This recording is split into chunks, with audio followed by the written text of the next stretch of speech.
In a world clouded by noise, Truth is waiting in the quiet it whispers. until someone dares to listen. She is the Oracle, Tammy De Mirza, a world-renowned intuitive. A messenger of what's hidden She sees what others cannot. and speaks the truths you have been seeking. And he is the master, Sifu Rafael, a master instructor, strategist, A guide who leads with discipline turning wisdom. into action. Together, We awaken what's been buried we ignite the hunger for truth, and we challenge illusions. guiding you to your next level of power. Two powerful souls unite to awaken what's been buried. To break what's been bound and to speak what others want. The Oracle, And the Master, it's time. It is time. Good morning, friend, and everyone who's listening. And Poppy decided to bark just then. This is live. Yes, and everything and anything can happen. Absolutely, and that's okay. Yeah. So, That's the beauty of life, right? I'm sorry. I said that's the beauty of life. Yes, it is very spontaneous and go with the flow. I was going to tell the audience, remind them, every single time that I see you, if I ask you a specific question, you always answer the exact same thing. And everything you do, every time you do, I start laughing like, that's right. How are you? I am exceptional and getting better every day. I am great. See how simple mine is? Getting greater every day. Well, there's always something going on in my world, that is for sure. No doubt, no doubt. That's what the beauty of life is, right? I love today's topic, dream to reality. And I know that you understand this probably deeper than most people. Yes. So I'd love for you to take the reins and gallop away, but take us for the ride. Well, I think the very first thing, and this is something that I learn with my clients all the time, is we think we have a dream, something that we know or wonder or would really like to do. And very often with clients, I will say, if money wasn't an object, if time wasn't an object, if family wasn't an obstacle, all these things, what would you be doing? What would you be doing? So to me, that is the dream, which equates to, that's really what you're supposed to be doing in this lifetime. And I'm going to tell you a wild story. I was driving to work one day. I was a master seamstress. I was a soft goods designer. And I decided that, gosh, if I'm skiing and I break a leg and I can't work, and my daughter decided to come back and live with me instead of her father, I need consistent income instead of just being a solopreneur. And so I was actually going to work. I was in a sales position. I was really good at it. I was learning. Nobody trained me. So I'm literally going to all these men, because it was a freight company that I was working with, and saying, hey, will you teach me how to do my job? If you'll ask me questions, I promise you I'll go out to the car. I will call the company. I will find out what your answers are, but I don't know what I'm doing. And they all loved it. And they actually helped me. But one day on my way to work, I heard, you have this goal and this dream, and you are denying it. And I said, what? Yeah, you didn't come in this lifetime to not experience that. So when are you going to stop making excuses for not having it or doing it and actually go in? And I went, wait a minute. So I have been saying out loud, I don't want to do that. I have convinced myself for 5 years. I have told so many people, I don't want to do it. I don't want to do that. And I heard, well, it doesn't really matter how many times you say you don't want to do it, how many times you justify or avoid it. It will not go away because it's in your DNA. And I went, oh, shit. And so I said, okay, show me what to do. Show me what to do. And it was about something very big in my life. And I'm not going to mention what it was, but I asked, what's the first step for me? And I heard very clearly what to do. I did it that day. I'm like, stop denying who you are, what you really want. So I said all that to say this. I ask my clients all the time, what do you want? Sifu, do you know how many people actually answer that for me when I ask them? Zero. A big zero. Zero. We don't really sit and think about what we really want. We're basically surviving. Mm. That is not thriving.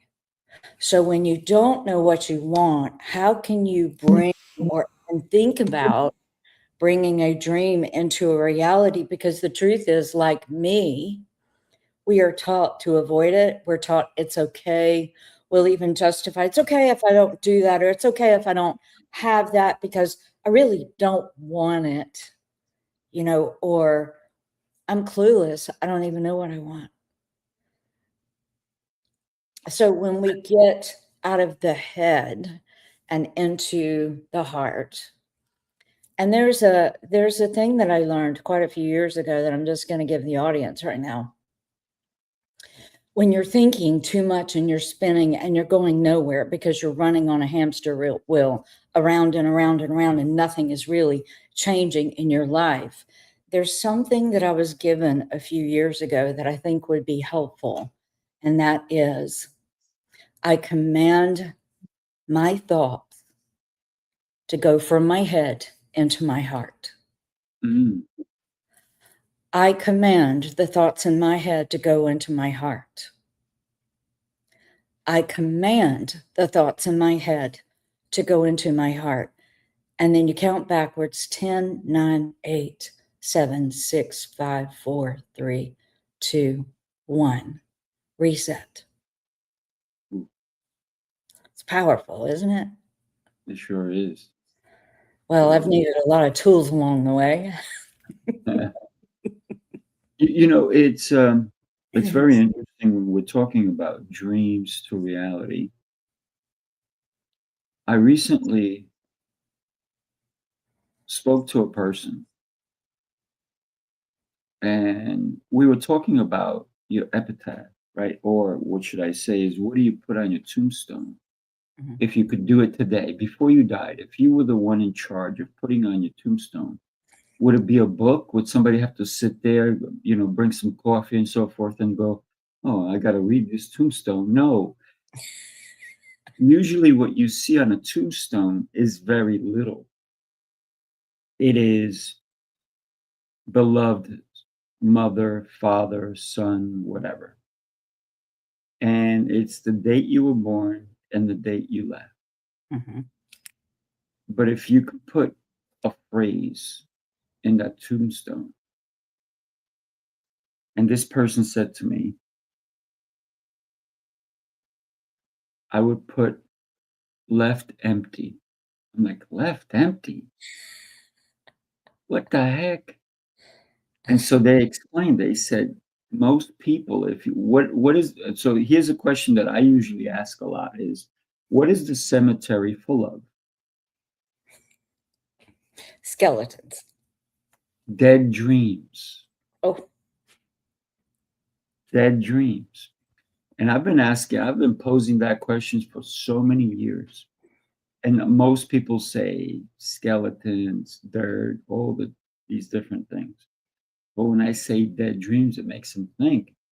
And so this person said, you asked me this question 1,000 times, and finally the answer came to me. That's why I said empty, because I'm not coming here with all my dreams because I lived them. That was powerful. yes. So even though I posed the question so many times to this person, and eventually they pondered on it, and then they said, I don't want to go to my grave with unfulfilled dreams. Yeah. So I thought that was beautiful. But most people go empty. Like I said, I even said empty. That's funny. My first thought when you said that was she had fun and she didn't take no for an answer. And then my mind started being flooded with all these thoughts.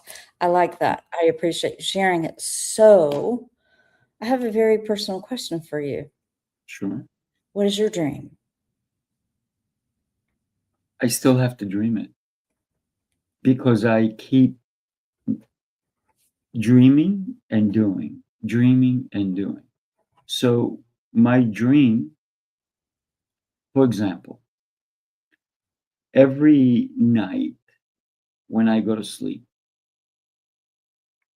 I love dreams. Oh my gosh. Every night before I go to sleep, I ask for guidance during my dreams. Guide me, speak to me. I'm talking to God. And I said, direct me. Give me a script. This way, tomorrow I can actually say exceptional and getting better every day because I don't want to be the same guy I was yesterday. So, therefore, when I dream, I I've woken up in the middle of the night. Middle of the night for some people it could be whatever time, but sometimes for me, I get a 3:19 alert. No And thanks. and I start writing. I've written so many books. I haven't published them. I don't know why. I'm thick-headed.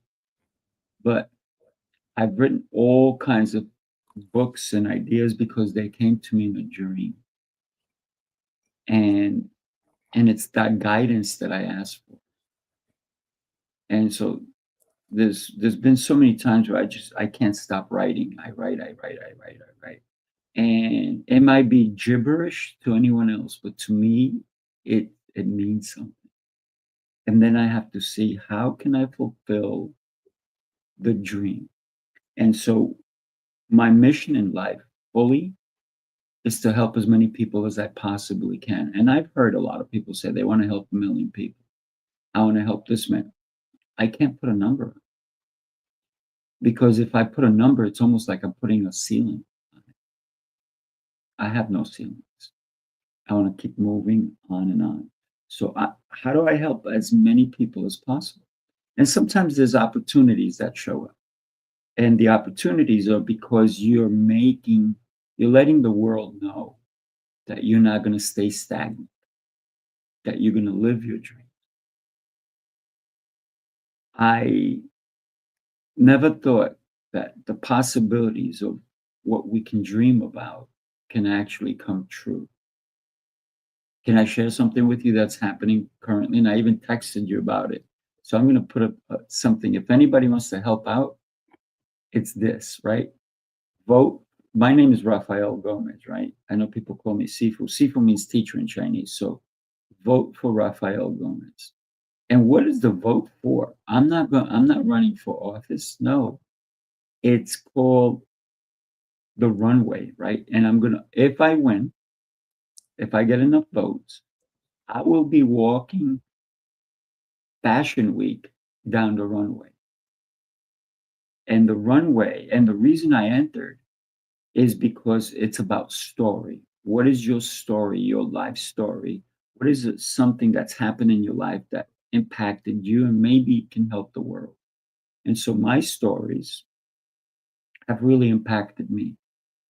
But I think that my stories, because of resilience of moving forward, can help someone else. That's the only reason I said yes to this opportunity.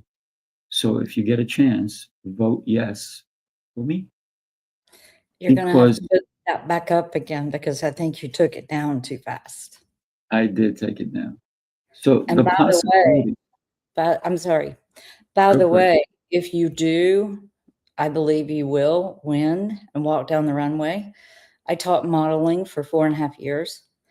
Let me tell you some things about walking on a runway and the placement of the head, the face, the way that you walk.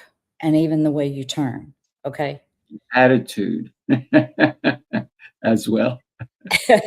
Yes, you know what is really funny? You can't see it. And when they were first teaching us, when I was in these classes, I actually took it because I was going through a divorce. I weighed 100 pounds. I looked like I was from a concentration camp. I was in trouble, and I decided to take the modeling just because I wanted to work on my self-esteem. And then one thing led to another, and I did some modeling, and I did a runway show, and I did, all these things. And then I taught for 4.5 years, and it really helped me. But I learned when you're watching these models on the runway and they all look like they're walking the same, they're not. They each have this innuendo, this little taste of their personality involved in it. And if you don't get that, you're not going to make it in the modeling world. And so I wouldn't teach you all of that, but I would teach you finesse, how to turn, and how to move your head, and how to walk in presence. That's it. Walk You in don't need a presence. signature walk. That's years of development. But how to hold yourself when you're on that stage and own it. I am presence, if you know what I mean. Of course. Yeah. But the opportunity, that you can win money. I really don't care about the money. I mean, don't get me wrong. Who doesn't like money? But the opportunity to impact someone's life is bigger to me than anything else. It always has been. I'm not the guy who says, I have to. No, I'm not that guy. So for me, it's always about how do I help somebody?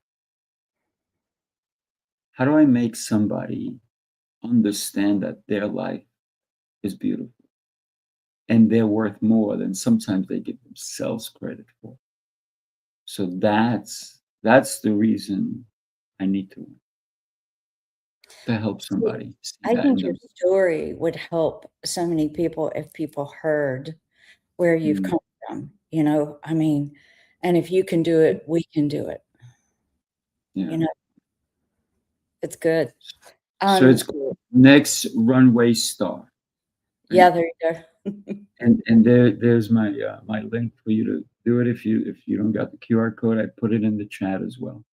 Um, listen, it doesn't cost you anything to vote. It takes you a couple of seconds. Actually, it does cost you something. It costs you your time. So if you have 30 seconds, and you can vote, and then you can also see my story a little bit, right? Because we all have a story, but I didn't realize that my story can help someone, Yeah. right?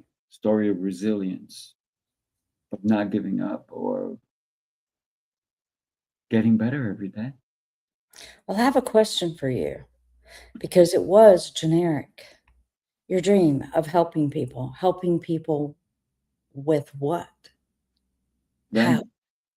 Themselves. We live in a world where everybody is trying to chase someone else's dream. Oh, look at that person. They live in that beautiful house. Oh, look, they drive that beautiful car. Oh, look, they have that beautiful spouse or that partner. And they're looking at other people. This is why celebrities are so well celebrated. That's why we call them celebrities, right? Because we celebrate them. But I've been in the presence of so many celebrities, and all the time I'm in front of a celebrity or whatnot. I don't see them as a celebrity.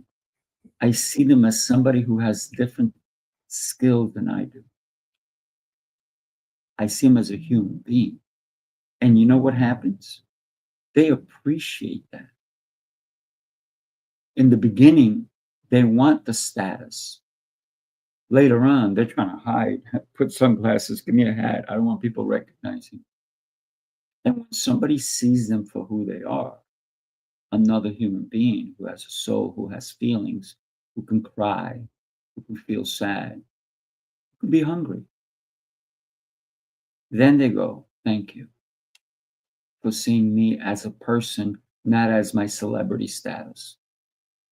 And so that's why whenever I'm in front of a celebrity, they respect me for me respecting them as a human being. Yeah, but I still don't understand how you're going to help people. If this is a dream, and this is what I'm talking about with people talking about dreams, the universe wants you to define it. So how do you help people? Well, I help them by believing in themselves. That's Okay. number one. I help them by communicating better. So yes, I do have a communication school. So I teach them how to communicate, whether they want to get on a stage, on a podcast, go to an interview, communicate better with their spouse. So communication is probably one of the biggest things that we can consider, because communication starts the minute you wake up. And it's the words we say even to ourselves. We are overall hurting ourselves when we say things like, I can't do that. I'm not good enough. This is why I love the word yet, a 3-letter word, yet, Y-E-T. I can't do that yet. Yet is the word of possibility. If we don't use the word yet, then you may be right. You may not be able. But when we put, I can't do that yet, that means you're going to do the due diligence to be able to eventually. Who knows how long it'll take for that yet to come to fruition? But as long as you're willing to do it. And so my goal is to help people put that word there so that now they take the action in order to make it the dream to come true. So you're wanting people to identify who they are and then use their voice and come out of hiding, basically. You didn't say this, but is that a good way to say it? That's correct. To be their authentic selves and to put the walls down. Right. And to say, I am here and I'm going to let you know me. That's a scary thing, but that's a big dream for other people. My dreams are more about experiences. Like I was just in Bali with a client, and one of the things that I decided years ago when I saw Eat, Pray, Love was that I was going to go to Bali and go to Ketut's property, which oddly enough, let me tell you what Ketut means in Bali, his name. You know, he played himself on that movie, and he had really bad teeth, and he giggled like a kid, and he was very innocent. I had his son as the one who did the palm reading and the blessings and putting the rice on your head and throwing water all over you and tying this little bracelet around my wrist. And he said, you wear this for a year. And I just looked at it and said, I will wear you until you fall off, until I'm finished and I don't need you anymore. But in Bali, there were a lot of ceremonial things and splashing you with water and saying things over you. And I found out that Ketut's name means fourth child. So What? fourth child. So every single first male child has the same name. Every single second male child has the same name. Third, fourth. Ketut is the last. They start back with one. Same thing for the females.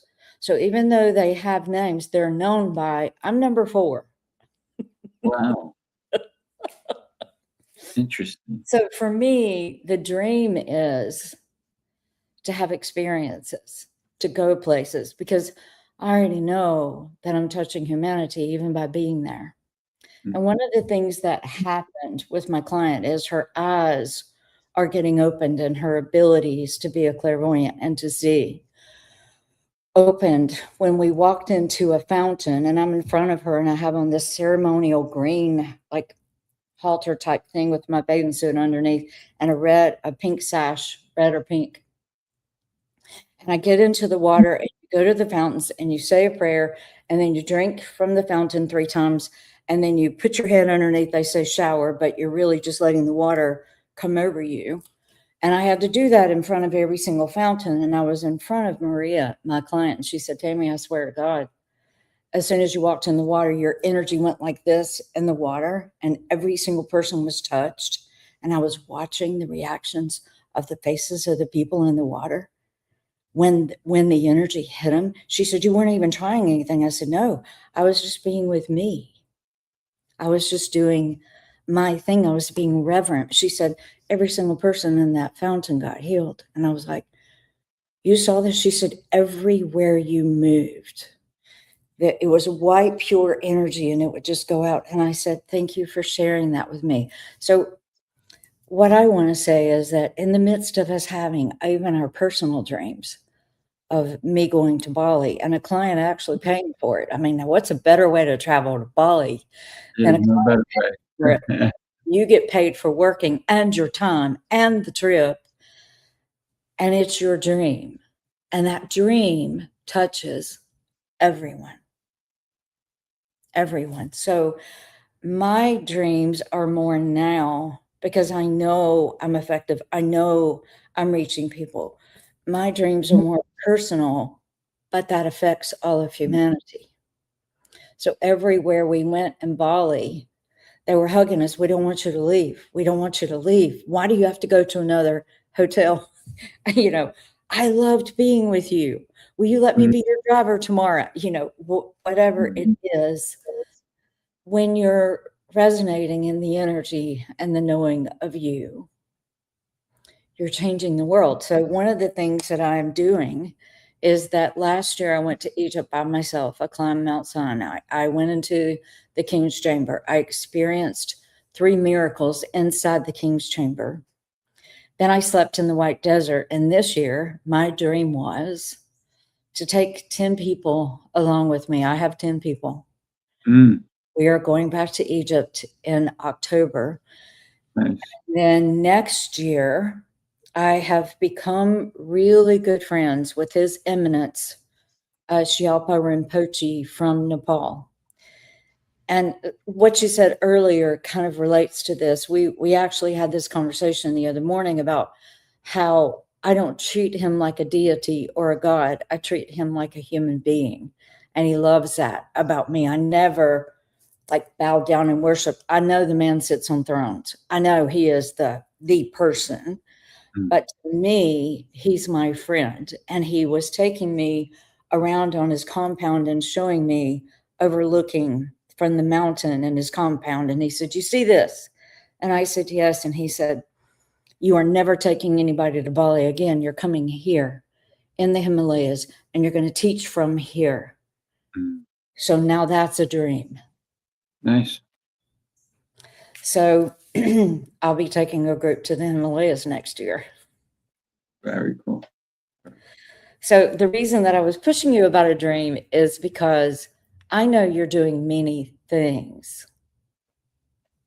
But if we don't define it, then the universe, this is what happens when you say, "I want to do this," not want from lack of, "I'm scared I can't, I don't believe I can," but I want to do it because I want to do it. It's in my heart. It's in my DNA. It's what I'm supposed to do. When you do that, the universe gets excited and goes, "Oh, she or he is placing their order." But when we just say, "I would like to go somewhere." Right. One of my business coaches was so funny. He would say, "You not placing a distinct order or being purposeful about what it is like going to the airport and saying, 'I want to buy a ticket.' And they're going, 'Where to?' 'I don't know. I just want to go somewhere. I got my suitcase.' Security, get this person out."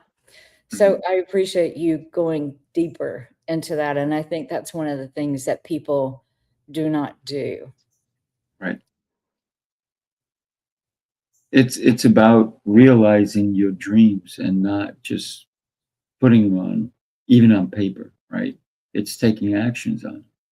But you're right. Just wishing on something doesn't always happen.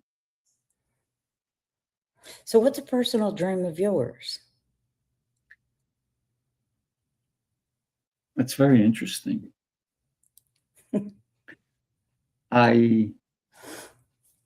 It's been put in my heart, it's been put in my mind that I need to go to the desert.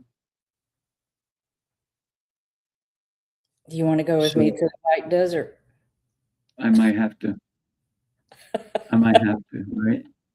And that would be a phenomenal. If you and I can teach together, oh my gosh, that would be oof. We can make it happen. All we have to do is stop dreaming about it and make it happen. Right? But for me, it's been I've always been in the pursuit of something bigger than me. Because it's not about me. And the desert keeps calling me. I don't know why yet, but I keep pursuing it. And so Arizona keeps calling me. I've been to Arizona so many times. I even went last year and actually looked for property for commercial space and a home. Wow. I want to keep New York, but I think that eventually I will have a second place that I will call home, and it's going to be out there somewhere. Wow. And everybody's like, "What part of Arizona?" I'm like, "I don't know. I don't know exactly, but I know that the feeling will." And I've gone to so many different places in Arizona, and I know it's there. I just don't know exactly which particular place until I get there, and it's going to say, "This is it." Mm. I'll be in Scottsdale for a movie premiere that I'm in. It's going to be in a movie theater in Oh, Scottsdale. nice. I had not been to Arizona, and I went twice within 2 months of each other, and I was on Right. stages. So this time will be for the movie. Very good. When is that happening? September. I think it's around the 17th, 18th, something like that. We're actually going to be going into a movie theater with the red carpet and the evening gown and the and then watch the movie that they produced that I was interviewed for last year. It's not me acting in the movie, it's me being me and talking Mm, and being very interviewed. good. So I'm looking Very forward to it. And Marie Diamond from the movie The Secret Mhm. became my really good friend after that. And she even gave me, she found out I was going to Egypt, and she gave me this brass ring that had, she said, it had the coded things from Egypt. I still sleep with that underneath my pillow because she found out I was going to Egypt by myself. And she said, I travel with this and you need it. It is now yours. And she gave it to me. And as soon as I touched it, I was like, whoa, this is the energy of Egypt. Because I'd been to Egypt before, but going this time by myself Mm, was a totally, I've never traveled by myself and planned anything like this. But every single time I walked out the door, my God was there and the driver, and they took me. Sleeping in the Sahara, let me just talk to you about that for a minute, because there's a reverence and a quietness I cannot explain. And your breathing is loud. And if you go to my YouTube, Tammy De Mirza Public, there was a video that I published because the sun is setting and the sun is rising. And so I just did the rising and did the sky and showed the setting. And I was whispering, and it sounds like I'm almost yelling. And so there was and the Bedouin was about 30 to 50 feet from me, and his pans were loud. It almost hurts your ears. mm, There's nothing to compete with the noise, and there's nothing really to absorb the noise. So you're in the Sahara, in that case, in the White Desert, and there's nothing but you and your thoughts, and everything is amplified. oh, yeah. Yeah, so even a whisper was, if you go watch that video, you can, it was last October when I was there, and it'll be my birthday when I'm there again this year. It's profound, and you don't even know that I was whispering, but it sounds like I'm almost yelling at you as I'm video recording it. So I think about what you do, Sifu, and how you have to pull in and really be present in the body. And as a master, tell people, new listeners, what you do. It's stunning. Well, I've been doing martial arts for 51 years. I'm still a white belt because I'm always learning, right? I never will arrive. I will never, some people will call me master. I call myself a white belt. I'm always looking to learn. And so to be present in anything is probably the most important key we can have, right? If you were to open the door and you have a key and you open the door and then you shut it and then you put the lights on and you look around and it's a mirrors everywhere. What do you see? You see you, maybe for the first time. And so that's being present. And the beauty of martial arts is that it's an art for yourself. A lot of people think that I have to showcase myself. I have to, and no, it's me. It's about my body mechanics. It's about my mind. It's about the way I move. And when we first get started in martial arts, it is about all the external. It's the punching, the kicking, all that other stuff. But when you get deeper, it becomes the breath. It becomes understanding how you're standing. It becomes about the posture. It becomes about alignment. And so many people lack alignment in their life, in their relationships, in their business. And when you can settle in and get into that room and see you, like I said, maybe for the first time, so many people are looking outward, they never look inward. So many people look into a mirror and they see dirt. Well, maybe you got to clean that mirror because that reflection should be brilliant. It should be the most important person you will meet that day. It's the beauty. It's how God created you. If you go, oh, look at me, I'm heavy here, my face, my chin, my ears, my eyebrows, my eyes. All of a sudden, you're judging the creation when you should be admiring the creation. So yes, and when I teach martial arts and I teach the kids, I go, guys, look, I have a big nose. I said, that's a gift. They're like, what? I'm like, yeah, you know why it's a gift? So that you can pay attention to me. So you have to look at it. And they laugh, right? Just like you're laughing. But it's understanding that whatever we have, we should cherish. And a lot of people are not happy with what they have. And they try to change it. Plastic surgery.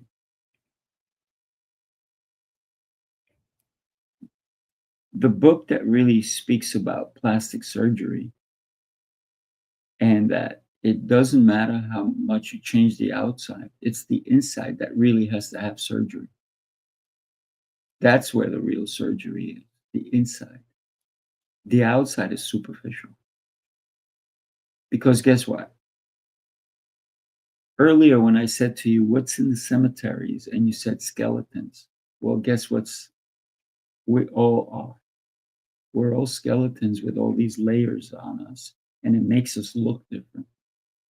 Right? We have DNA. Our DNA is unique and special.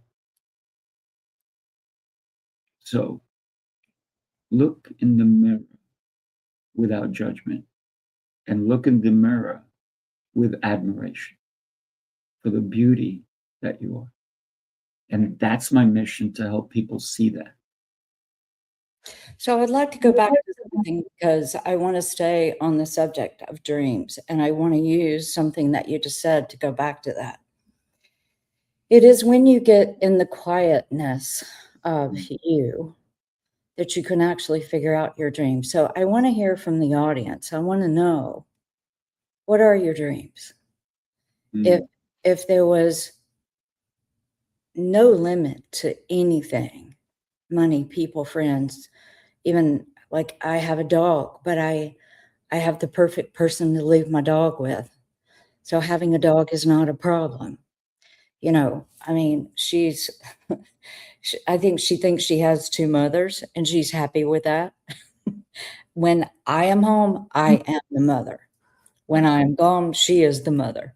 But I want you to get into just a little bit about that, pulling into that quiet space. I know for me, what had happened was I'd climbed Mount Sinai, and it's not an easy climb.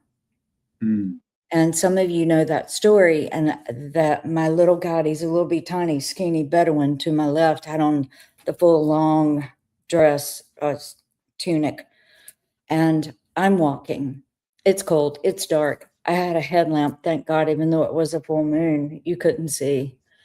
You have to go with a Bedouin guide because you would get lost. It's treacherous too, and it's dangerous, and there's a lot of rocks and there's a lot of steps to climb and there's all these things.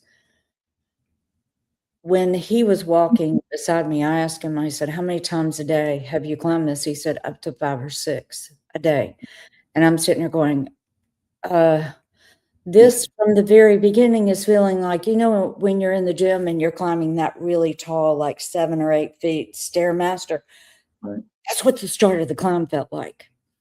So I'm doing my own pace and he's keeping up with me. And there's another Bedouin that has a camel that's trying his best to harass me to get on the camel. I swear to God, I think Egyptian men think the women do not have a brain and we need to listen to them. They're talking to the wrong chick. So when he finally left me alone, this little Bedouin guy said, "He doesn't see what I see in you." And I said, "Really? What do you see?" He said, "You are powerful and you don't need the camel." I said, "No, I don't. No, I don't." I said, "I have to walk this journey. It represents the dark night of the soul for me." I was going to the top of Mount Sinai and I was laying down all of the hardships, all of the things that I had overcome, all of the things that held me back, all the abuse, all of the people who had done me wrong, stolen from me, made me homeless, all this stuff. I laid down and said, "I did it. I walked. I ascended to the top of the mountain." So it was a very emotional time for me. And then I go into the museums and I see mummies for the first time. And then I go into the king's chamber and then I have these writings on the wall and I have water appearing in the sepulcher, where I was sitting there in the sepulcher in the pitch black, holding my abdomen and rocking and singing Amazing Grace and Hallelujah, and it is well with my soul. And I told my God, "Look, if I'm called to sing inside the sepulcher, you have to record." He said, "I couldn't. I was being electrocuted." But it was the nicest electrocution I ever felt. My whole body was being electrocuted, coming alive while you were singing. He said, "I'm sorry I didn't record." I said, "No need." And then that holy water appeared around the stones and they changed formation. And then I'm in the desert where it's quiet. And the contrast of those three things and being in the Red Sea, you know, and being told, "Baptize yourself in the Red Sea." And I'm like, "Really? In front of God and everybody, you want me to baptize myself?" I'm going to do that with this group for the ones who want to experience that. If they don't want to do it, great. Namaste. If they do, great. Get in line. We're going to do it. So I'm going to take them on the exact same journey, but being in the desert was the quietest of all of it. The most reverent, the most every breath you make. Hearing my spiritual God in the distance playing his bowls. He brought a bowl with him and he kept playing that bowl everywhere we go in Egypt. That solitude of going within and saying, "Who am I? And what do I want? And what is my dream?" And I'm going to tell you something, whether it's something big, I would say have one for other people, but have one for yourself. Because everything that you do is not just for you, it's for all of mankind. Like my client seeing the spirit moving and touching everybody in the water. You never know why you are being called to the desert, but spirit does. So Agreed. dreams are so important. And I say, acknowledge what those dreams are, figure out what they are, get into the quiet space where you can really start thinking about what is my dream. And if you don't know what your dream is, because nobody is commenting this morning, if you don't know what your dream is, then ask for the dream so that you can start manifesting it and saying, that is my dream. Every dream that I have wanted, everything that I've said, except for one, I still have this dream. I'm going to go to the top 10 spas in the world. I don't care what they are. I'm going to the top 10 spas of the world. That's cool. And I want you to know that no matter what it looks like, even if it looks like it's selfish, it's not. Your dream is not selfish. Your dream is not wrong. It is something you came here to experience it. So I think getting in that quiet space, I love what you do because you have to really be mindful of your body to move it and to use it and to defend and to, I think about you with Karate Kid, you know, that movie and how he taught him how to paint and do all these things in order to get him to do those moves. There's such discipline. Mhm. So I want you, Sifu, to come up with a personal dream.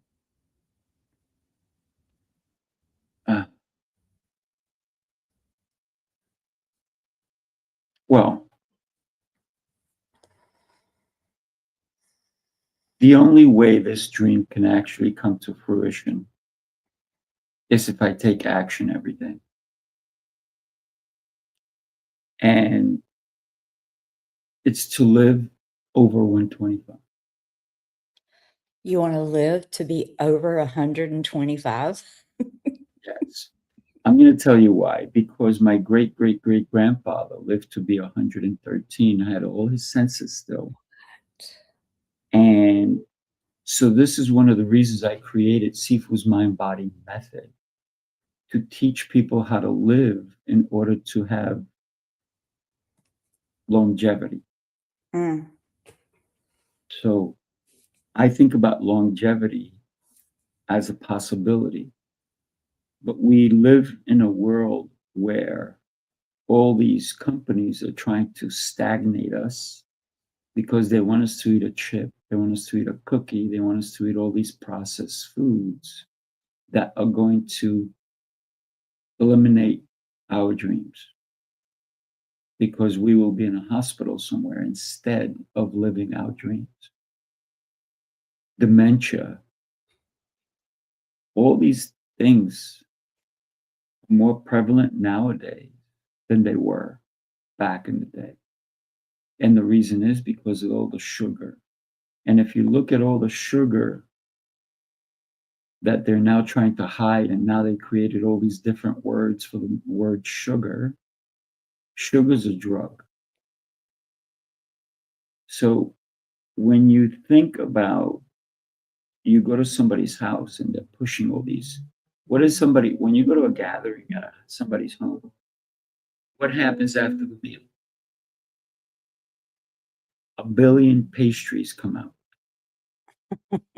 Ice cream, candy, cookies, pies, this, that, the other.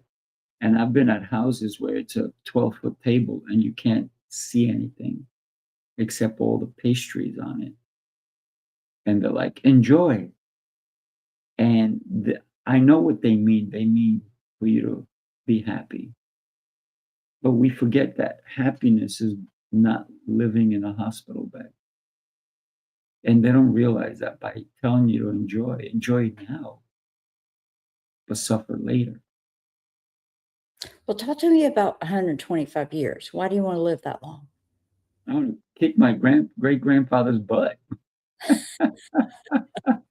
So your dream is to outlive your grandfather at 113, but that's still 12 years longer. So why 125? There's a reason.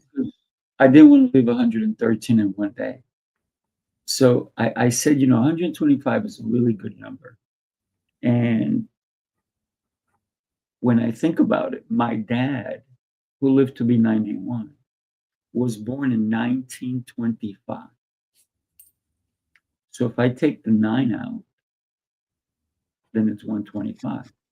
I'm like, oh, interesting. But then I said, why am I limiting myself already? Am I going to die on my 125th birthday? And so now I say plus, because I don't want to put limitations on the possibilities. And that's why I love the word yet. I don't want to put a limitation. What do you on want to what be could be. experiencing at 125? Oh my gosh, everything. Everything. Hmm. I want to see what the world truly becomes, and it maybe help shape what it becomes through the actions I take today, through the way I help people. So for me, when I was young, the notation that I would hear from a lot of people, or you can't change the world, you're nobody. But if I change one person, and that person changes another person, and that person changes, and it becomes a ripple effect, then I did change the world. And so my one ripple, just like I said the other day, I said, if you throw a stone into a lake, it creates a ripple. But if you remove the stone, the ripple already happened. And it may continue happening even if you remove the stone, because it's going to go to the edges. So I might be the stone, but I want to create a lot of ripples. So at 125, when you say everything, too generic, come on, give me. Are you want to play golf, baseball? What do you want to do at 125? Oh, I'm going to be dancing, girl. You're invited to my 100th birthday party. And I'm so old you. when I said that to somebody, you know what they said to me? What? Oh, so Rafael says he's going to live to 100. I said, no. I said, that's my party. I said, we're going to have a party, and I don't want any nonsense, because there's going to be dancing, there's going to be fun, we're going to be moving. So at 125, I still want to be able to run, to work out, to do martial arts, to do everything I want to do, and prove to people that longevity, if done right, can be the most beautiful thing that you can do. But it doesn't start later. It starts today. So if anybody's listening to me now, don't wait for tomorrow. Tomorrow may be too late.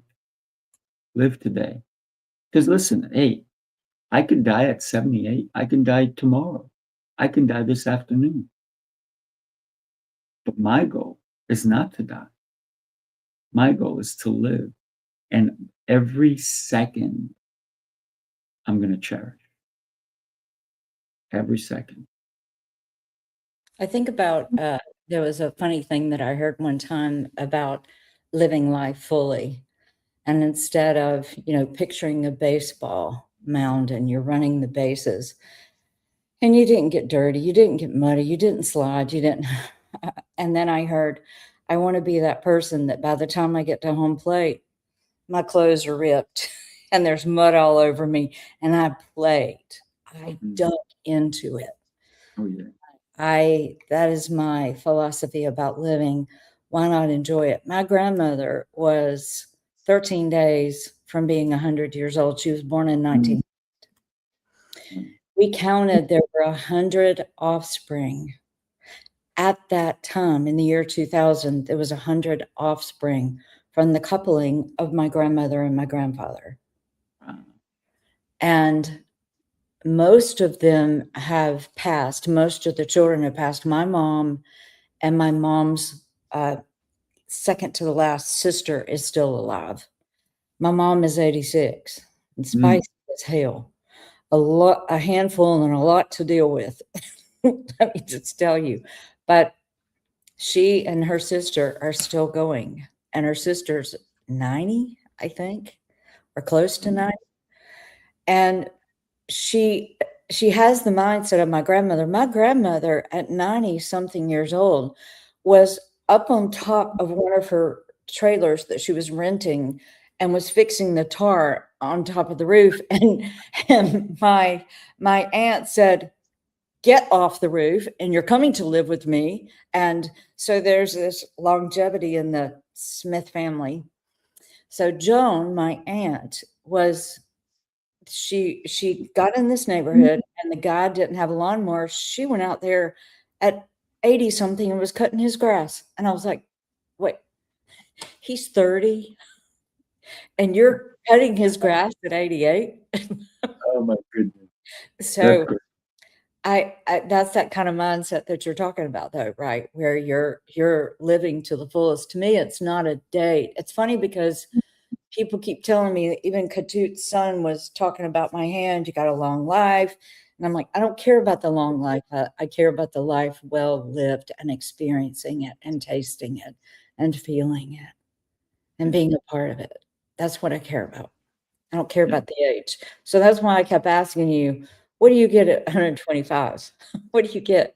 I get to live.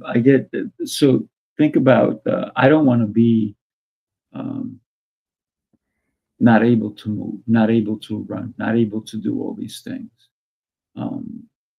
And so I want my life, if I write on my tombstone, he lived with joy. Hmm. I have to tell you something that's coming to my mind. In Bali, we went to a butterfly thing, and there was a butterfly that was this wide. Oh my goodness. Guess how long this guy saw me taking a picture. It was coming out of its cocoon, and it had just completely freed itself and opened itself. And the majesty of that, and me going, "Oh my God, this is the biggest butterfly." It was literally a foot long. Wow. And I'm standing there staring at it, and this guy gently comes over and says, "Guess how long this butterfly lives?" And I said, "How long?" He said, 3 days. I said, "Why?" He said, it doesn't have a mouth. It Mm. can't drink. It can't eat." Wow. And I went, wait a minute. In 3 days, it procreates. It can't eat. It can't drink. It can't sustain itself. It only lives 3 days, but it Mm. procreates and keeps its generation and its breed going. Mm. It was a magnificent butterfly. And I said, "Well, how long do all of the butterflies live out in this park?" He said, "Only 2 weeks." And that was stunning to me, being in a butterfly park in Chattanooga, Tennessee. There's a really good museum. There's one for ocean and one for rivers, 2 huge buildings. There's a butterfly area in there, and it's amazing to go in. The Mm. park didn't have as many butterflies as that little small area in the museum and in Chattanooga, but I looked around and I thought, they're thriving with just 2 weeks. They're thriving with just 3 days. But how beautiful is that, that they Mm. lived? That's it. Yeah. I didn't know butterflies came a foot wide, Right. and Me neither. it was about 7 or 8 inches tall. Ooh, that And had to be at first I gorgeous. felt sadness. At first I thought, "This is sad, he only lives 3 days," and then I went, "No, look at what it accomplishes in 3 days." Yeah. Well, it's very interesting. I was talking to my fiance the other day. We were driving, and I said, it's really incredible how many different species of animals there are in the world. I couldn't even count. But so many different species, yet they all live differently. They have different requirements, if you will. Some are vegetarians, some are eating this, some are eating that, some eating the other animals. But each one has a different lifespan. And for them, that's a full life. And what you talked about, 3 days, may be their lifespan and always has been. And for 2 weeks, that may be an eternity. For a butterfly. Yeah. Well, think about it, even a dog, right? We call them dog years, right? And they're like, oh, he's 21. No, he's not 21. And dog years, what does that mean? So for us, when we say 3 days, that's in our time, not in their time. Right. So the question that I'm going to have for you is, how long do you want to live for and continue to fulfill your dreams? I don't really have a year. It to me, it's more about when I know I'm done. There comes a point, and it's, I'm 66. I'll be 67 this October. There comes a point that things don't matter as much as the experience of it. So even though I was homeless, and then I overcame that, and then I bought jewelry, and I bought things, and I had lots of shoes. It comes a point to where it's more about building memories and having things. Like, I'll tell you one really cool thing that happened. I fell in love with this elephant, Fatima. I did not know that Fatima was the elephant. As we were sitting at breakfast and we're watching, the handler brought this elephant in, and this elephant is just playing. She is throwing her trunk around, and she's going over to the water fountain, and she's wetting her trunk, and then she's doing her sound, and I'm recording this. I did not know that that was the elephant that we would be assigned to bathe, to brush, to touch. She kept wrapping her trunk around me and pulling me up against her body. And if you saw my pictures, you would see her leaning over to me or wrapping her trunk around me. And I was like, I know, I love you too. I love you too. Falling in love with that elephant and getting in the water with her and feeding her and touching her tongue. And she was hilarious because my client was with me, and we had these little baskets, and we were feeding, and she realized Maria was not moving as fast as I was. So she was constantly grabbing from my hand. My basket's empty, and I'm showing her, okay, you ate all of it. And then she looks at Maria. It's just funny how this elephant is in the moment, knowing she has the sustenance she's taking care of. And she was touching us far more than we were touching her. And then I watched other people after us and how they were scared of her and they wouldn't come near her, and how we were just laying on her and touching her, and she's wrapping us. And I mean, it was really, really touching. And then there was something else that happened. One of the drivers said, would you like to make yourself a piece of jewelry? And I said, like what? He said, like a ring or a necklace, and you melt the silver. And I said, let's go. So we did. And I made this. I'm going to try to Cool. Yes. It's a snake. And what is cool about this is that I actually did the divots in the snake with a tool. And I teach about the Cobra effect. I've even talked about it on here before. So for me, Sifu, it's not about the years. It's not about things. It's more about the experiences for me. And I have a feeling I will know when I am done, when it is complete. I'll just say, okay, now. There you go. There you go. Yeah. I really enjoyed our conversation today, as every time we have one. So we're coming back next week. I'm excited for that. And I hope everybody who either watched or watched the replay, or if anything, share this episode with somebody who needed to understand that dreams are important. Following your dreams, and don't go to the cemetery full of them. Go empty. So, Tammy, always an incredible pleasure. And we will see you all next week. Everybody have a blessed and beautiful day. Take care, Okay. everybody.